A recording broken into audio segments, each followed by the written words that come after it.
So the interesting factor of the chapter for me, sorry, I'm looking at just a couple things I've jotted down, was the fact that it just kind of boils down to everything. The proper education.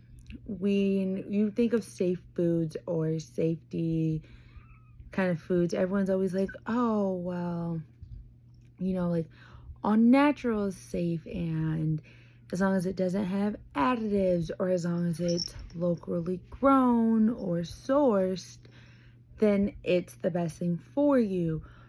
Oh, I'm drinking just coffee, but like there's no sugars, there's no milks, but literally like homegrown foods can have un-FDA approved like fertilizers used, or there could be something else getting added to it.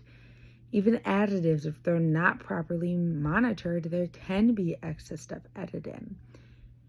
If it's coffee, no, it doesn't lead to cancer, but it's addicting. It's like a drug. And I work in healthcare, and I could tell you how every shift I'm drinking at least 2 to 3 drinks of caffeine. And when I'm not working 12s and I decide that I don't need to drink 2 to 300 milligram cans of rain, it does cause huge literal like withdrawals.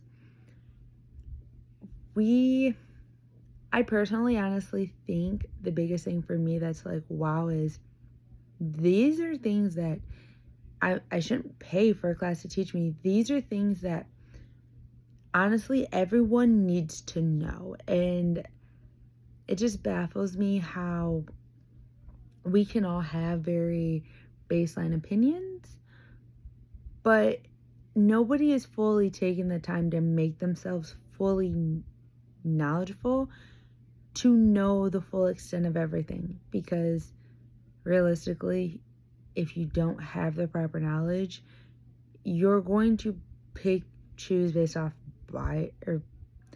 and choose foods based off of biases that may not fully be based off of facts.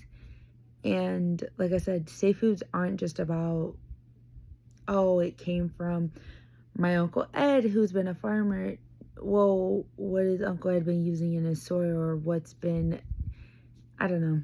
It's just, to me, I think the most interesting thing is the fact that the knowledge is not fully there, and I feel as though this is something that's very important that should be known.